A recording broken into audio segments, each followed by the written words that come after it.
ის ითხოვდა მე როგორც პრეზიდენტიო ვითხოვ რომ ეს კარტოტეკები მაჩვენებთო. მათ მოახერხეს და ეს კარტოტეკა მას მიუტანეს.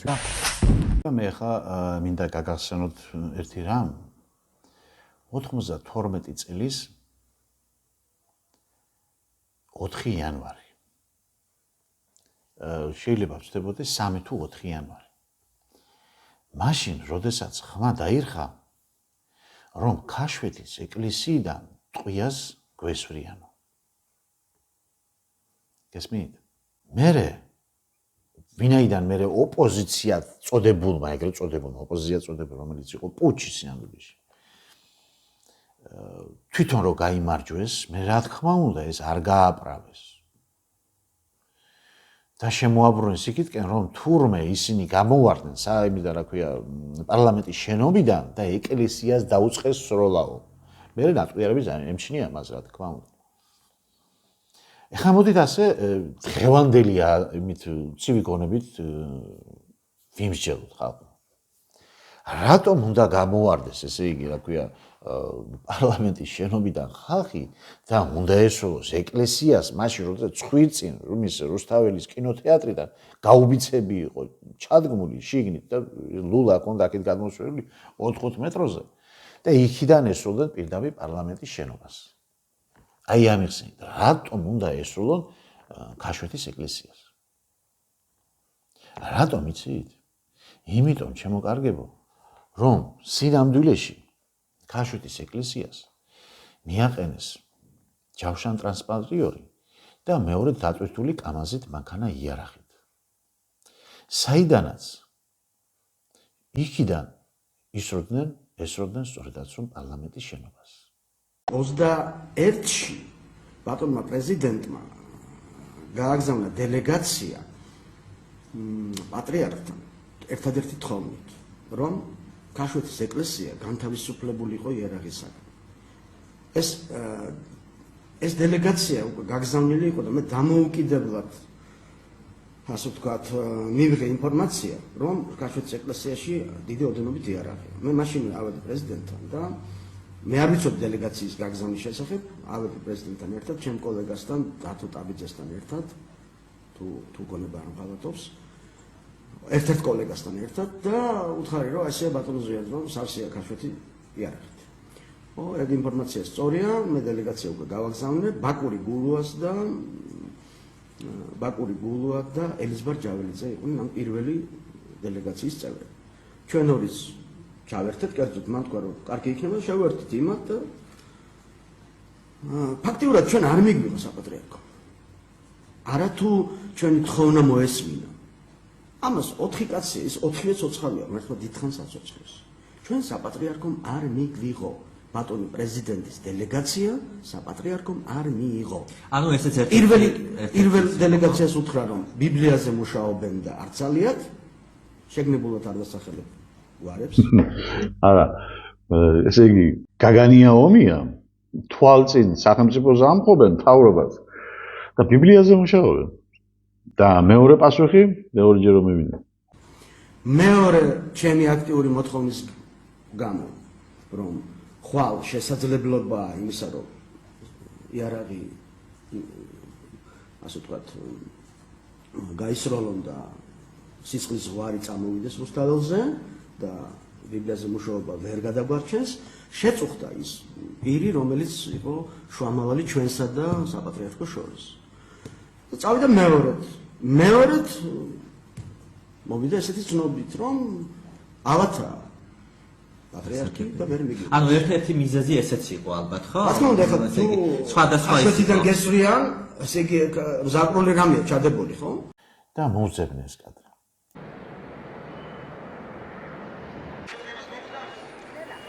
აი ეს გახლავთ ის წაკიდებული კამაზი, რომელიც პარლამენტის შენობიდან ესროლეს სტინგერი, ააფეთქეს და სწორედ მას უკიდია ცეცხლი. აი ეს არის ქაშვეთის ეკლესიის წინ, სწორედაც რომ. ეს არის გვერდით ამხარების თბილისელია კარგად იცის.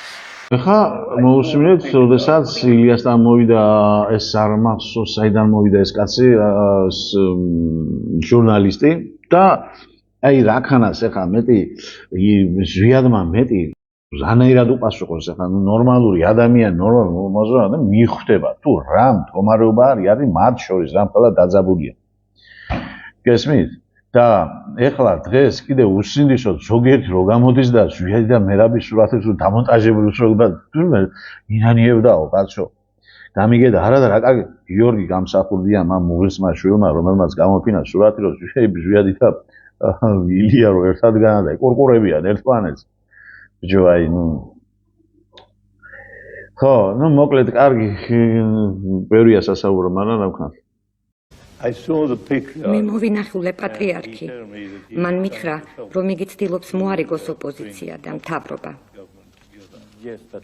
დიახ მაგრამ პატრიარქს უნდა კონდეს გამოკვეთილი პოზიცია მაშინ როცა შეიარაღებული კრიმინალისტები იბრძვიან კანონიერი მთავრობის წინააღმდეგ არჩეული მთავრობის წინააღმდეგ ეს არის პუჩი ეს არ არის ოპოზიცია ეს არის ნამდვილი პუჩი პატრიარქი კი ამას არ ამბობს და რატო ეს მე სადღაც 2 წლის უკან ლაივში რო ჩამრთეს ასე ვთქვათ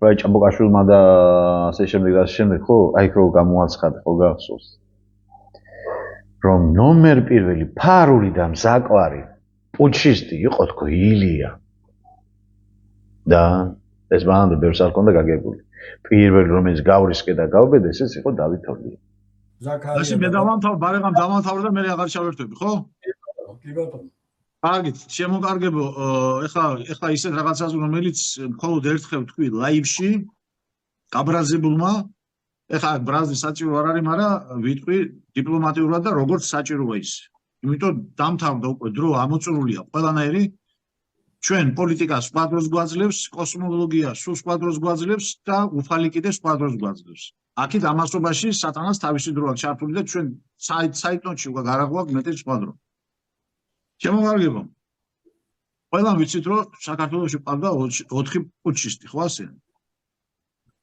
შევარნაძე სიგუა ჯაბა კიტოვანი მაგრამ ეს არის ის რომელსაც ჩვენ ვიცნობ და რომელსაც თითქოს ვიცით და რო არ ვიცოდით აი მას ვიტყვი ახლა საქართველოს ყავდა 6 პუჩისტი 6 პუჩისტი ეხლა 4 ვინც ჩამოასახელი მეხუთე იყო გიორგი ჭანდურია და მეექვსე კი არა მე ბოლოს მოვიტოვეთ რომ პირველი იყო და ეს გახლავთ საქართველოს პატრიარქი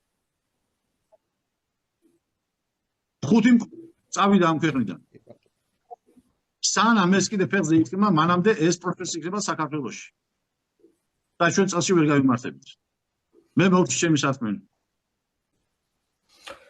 არა მანდ ჩვენი აზრი უბრალოდ გულიგტკივა თორემ გულიგტკია ჩვენ სასულიერო პირების აი ამ პოზიციაზე მაგრამ გასაკვირია გაშიფრვა არ უნდა არაფრის მიმატება იმიტომ თქვა რომ ყველა იყო კაკების ჩვენ კაკების ეს ამბავია მაშინ ყველა ისე იყო კაცო ყველა ისე იყო მაგრამ მე ვამბობ თავარი როლის შემსრულებლებზე ვის თავზე დაგვაქცია მთელი ქვეყანა და გაგვანადგურა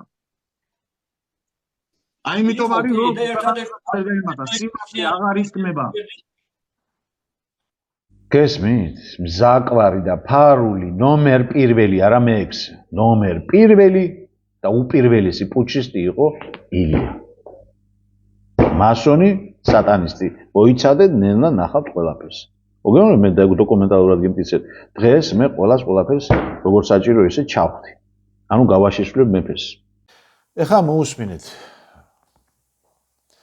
ცოტნე გამსახურდიას და ადგეს რომელიმე და გაბედოს და თქვას რომ ამ ადამიანის აქ ეს ნააზრევი არ არის მარტო ეს არის მტკიცებულება უკვე და გაბედოს ვინმე და შეიტანოს რამე არასწორი აზრი აქ ისე არ იყო საქმე, რომ ეკლესია პოლიტიკაში ვერ ჩაერეოდა და ის ყველას მამა იყო. ეს არის მინდა მოგონილი სისულელე. ახლა ორ თვეში შენ ადგენდა იმას, რა ქვიან, იმას, ვინც საქართველოს სისხლში ჩაახრჩოდა, პირდაპირ აცხადებდა, რომ მიტინგზე გამოსული ხალხი ტყვიას მიიღებს და დაიხრიტება და შენ პატრიარქი გამოდიხარ და ამ ხალხს იმას, რა ქვიან, ნათლავდა ლეგიტიმაციას აძლევ, მე აღარ ვიძახი 93 წლის დაჩოქებაზე, ხო?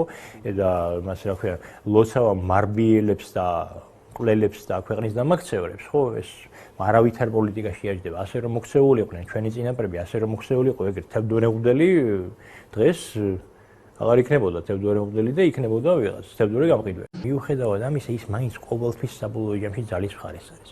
ახლა მოდი ესე ვთქვათ, ამ ყველაფერს მათ ასეთ ქცევას ხარს უმაგრებს საზოგადოების დაკვეთა. იმიტომ რომ საზოგადოების გარკვეული ნაწილი ამ ყველაფერს იღებს კრიტიკის გარეშე და ამარცხებს გესმის. აი გამოვა ვიღაც და გეტყვის, აბა რა ექნა ძალას დაპირისპირებოდა? აბა რა ექნა დაენგრია ეკლესია, გესმის? აბა რა ექნა ესე იგი სხვათა შორის აი ეს საზოგადოება რომ ამბობს ეხლა ცოტნე იმ საზოგადოება აცსაც თვითონ ეკლესია ამზადებს, ოღონდ წინასწარ. როგორც გითხარით ესე ჭორებით. ამან უამრავი ყავ აგენტურა. გეუბნებით ხალხო? უამრავი. თქვენ უბრალოდ ვერც კი წარმოიდგენთ, ვერც კი დაიჯერებთ იმდენი აგენტურა ყავ ხალხში. განთესილი და ჩათესილი. ეს წინასწარ ხდება. გამიგეთ, სანამ რაღაცას გააკეთებენ, წინასწარ უშვებენ ჭორებს. დამუშავებენ მას საზოგადოებრივ აზრს და მე დგამენ ნაბიჯს. რომ უკვე რას თუ რაღაცა არ მოეწონება ხალხს, რაღაცა ჯგუფს, აგერ უკვე გამზადებული აზრია. დამზადებულია ხალხის წვენები, დაზომბერებულია და აი მას გეტყვია. აბა რა უნდა ეკლა? გესმით? ეს არის ტაქტიკა. ეს არის დიდი ჩათალახური ტაქტიკა. ის რომ დღეს 46-დან 42 ეპისკოპოსს დღეს დიდი ბიზნესი აქვს და ქვეყანაში რომ ათასობით ბავშვი შიმშილობს და ის რომ ტაძრებით ბიზნეს ცენტრებადაა გადაქცეული, მაგრამ ჩვენი საზოგადოება შეხედე დღეს რეები ხდება, ხო? ესე იგი, ჩვენი საზოგადოება მე ვერ დავიჯერებ, ვერ ვხედავ ყოველ შემთხვევაში იმის ფაქტსა თუ ზინაპირობას, რომ ჩვენი საზოგადოება უკეთესი გახდა ამ ეკლესიის აღორძინებით. გნებავს მორალურად, გნებავს რა ვიცი რაღაც. ინტელექტუალურად ასე შემდეგ და რაში გამოიხატება ეს აღორძინება? აღორძინება არის ეს ოქროს გუმბათები და მოოქროვილი ხატები? ესმის, ანუ რელიგია და ესე იგი რელიგიამ პროფანაცია განიცადა, სრული პროფანაცია განიცადა და გახდა, ასე ვთქვათ, აი წმინდა სადაზღვევო ფუნქცია შეიძინა. აი ზუსტად სიტყვას სიტყვით ამას ვამბობ რამდენი წელიწადია. გავყვირივა. ეხლა ზოგიერთს რომ აი ამას წინ ვესაუბრე კი არა. ხო, ირმა ინაშვილი და თარხან მოურავი ობიექტივი ტელევიზიაში თავიანთი გამოვიდნენ და მოკლედ ირიაზე დაიწყეს. ბიჭო აქედან რო დაიწყეთ, აღარ დაეტიენ დედამიწაზე, ავიდნენ ცაში და ერთ ამბავში არიან თქვენი მეუთხარი თქვენი მხედრიონელი დედაც და ერთი ამბავი რა დედაც ამიგია მაგეთ. ხო და ნუ მომწერა ირმა ინაშვილმა. ბატონო დავით, ამის პირველი ნახევარია თქვენ წარ ბატონო დავითო თქვენ სადახეთ რომ მე მხედრიონელი ვიყავი. დაგიდგეს გვერდები მეუთხარი. ხო და ეს მეო კაცო ზვიადისთან ვიყავი ესა მე თქვენ რაფერისტებო ესენი ყველა თავიდან ზვიადთან იყო. ყველა ჯანსო ჩარგვიანი კიდე მასთან იყო კაცო. ვაჟა ლორდ კიბაინზე და ყველა მათთან ზვიადისთან იყო. გამიგეთ, მაგრამ მე თქვი შენ მე ვინ და ჩატლახობა ჩაიდინა და მე როცა ილიაზე მოუთხარე ყველაფერი მე რა მომწერა იცის და თქვენ საიდან მოგაქვთ ასეთიო ზვიადზეო ზვიადის შვილები არ ამბობენო ამასო ილიაზე რომას შვილებზე გეუნები და კონსტანტინე და გესაო კაცო გიორგიე ერთის გადაბირებული ამერიკის კონსტანტინე და მეორე კიდე თავიდან გადაბირებული როდესაც ჯერ ბავშვობაში დედამის სპეცრაზმენი თბილისში ურტყამდა და იმ სპეცრაზში რო შევიდა აი იმის ამათი მეუთხარი ცოტესი რატო არ მოყავს მეუთხარი მაგალითად ცოტესი ჭეშმარიტ ნამდვილ ქართული შვილი რო არის მეთქი ცოტნეს რატო გაჩუმდა გესმით? და რა უხნეს ცოტნეს? ერთხელ, ორჯერ, სამჯერ, ჯერ ხო ჩიხესის და ეს უკარგი ამბავი. მაგრამ მე თავდასხმე რამდენი იყო და ბოლო-ბოლო ისეთი რაღაცა გაუკეთეს, როგორც ცხოვრებაში მორჩა. ცხოვრებაში ინვალიდ არჩევ. მე მგონი ვერ გამოვა ისაკი ნორმალური ადამიანი სამწუხარო და საუბედრო. სამწუხარო და საუბედრო. აი ეს რა გაუკეთა საპატრიარქო. მაგრამ ეხლა ბუკეტში უკეთესად გამოჩნდა, იმიტომ რომ კონტექსტუალურად ამოჭერი რაც ეხება კონკრეტულად ამ საკითხს. ამ კერპომანიას, კერპთაყვანისმცემლობას, რომელიც ქრისტე უკან დაწიეს და ვიღაც პუჩისტი, სატანისტი ჯალათი ურიათანაც არჩიეს მეთად. ვაგრძელოთ, ხო? იქით კიდე უფრო გაცხელდება სიტუაცია. რამდენჯერ უნდა დალოცო? აღსრულდა განგება ღვთისა და ნება ჩვენი ერისა. რამდენჯერ უნდა დალოცო? რამდენჯერ უნდა დალოცო? ღმერთმა დალოცოს საქართველოს პრეზიდენტი ბატონი ედუარდ გიორგი შევარდნაძე. დალოცვაც არ აკმარა, მონათლა კიდეც. წმინდა გიორგად მონათლა. თქვენ წარმოიდგინეთ, ჩვენმა უწმინდესმა ჭყალებში რა თქმა უნდა, ანტიქრისტე. ის ქრისტე გააგდო, ანათემას გადასცა და ეს ანტიქრისტე მოუშვა, თავზე წყალი აბყურა, დალოცა და მონათლა კიდეც. იგი უკვე იყო მორწმუნე. ეს კადრები ანახებთ იმ მურჯულოებს. და თუ ვინმემ კიდე თუ რამე თქვა, უთხარით, მტყვანის დედას თქვა, ასე თქვა უთხარით. თუ აქ რამე იოტის ოდენა ერთი წყარედი, ერთი თუნდაც 100 არის, არასწორი და არამართებული ნათქვამი. და თუ ეს ისე არ იყო, როგორც მე ამას ვამტკიცებ. მტყვანის დედას თქვა უთხარით პირდაპირ. მე და მაგათთან არაფერი არ ჭირს. გავაგრძელოთ. იგი უკვე იყო მორწმუნე. მან გადაწყვიტა, რომ მიიღო ნათლობა. ეს იყო მეტად მნიშვნელოვანი ნაბიჯი მის ცხოვრებაში. შენ დაგიდგა გვერდები, შევარდნაძე და მორწმუნე. ჩემი ნათლია ილია მეორე გახდა. ჩემი ნათლობის ეშმაგების სერობა. მეზარი ეშმაგების სერობა. ამენ. შემდეგ ბარაბას გამოუშვა. ისიც დალოცა. ისიც მონათლა. გზა დაულოცა სამეგრელოსაკენ და 6 წელიწადი ქართველი ერი ახოცინა, თავს ლაბდა ასკმევინა, სულში ჩააფურთხებინა, შახაბას რო არ გაუკეთებია ისეთი გაუკეთა და მიულოცა და მიანათლა. ამის გამო ღმერთმა დალოცოს ჯაბა იოსელიანი.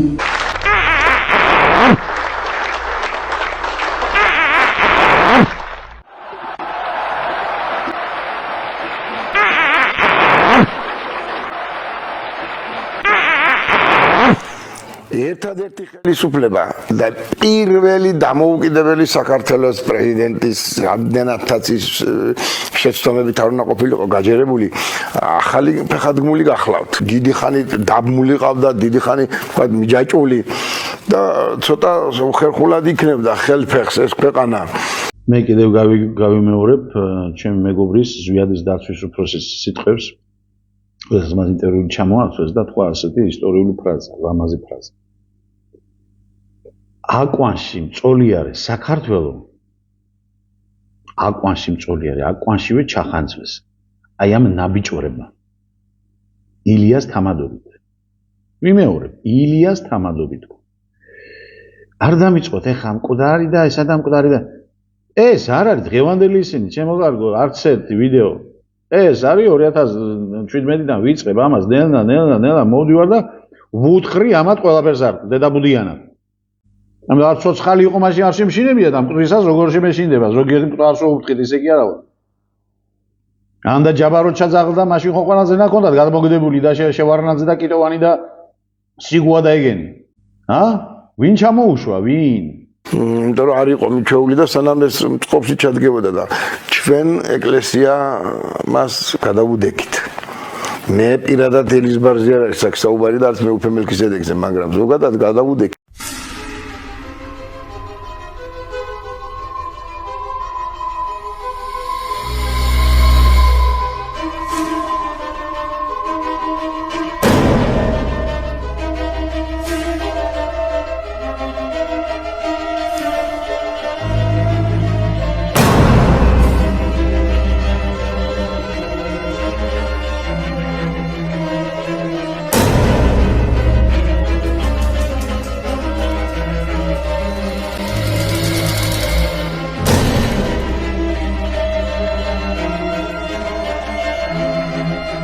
ამას მოვუჩვენოთ ახლა.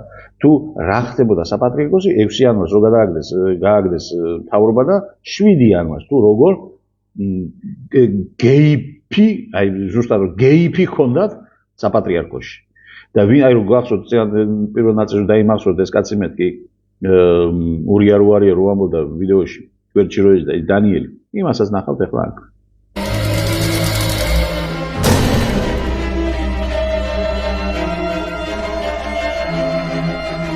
ილია მეორის ლოცვით იყო რომ განიდევნა გამსახურდია საქართველოდან.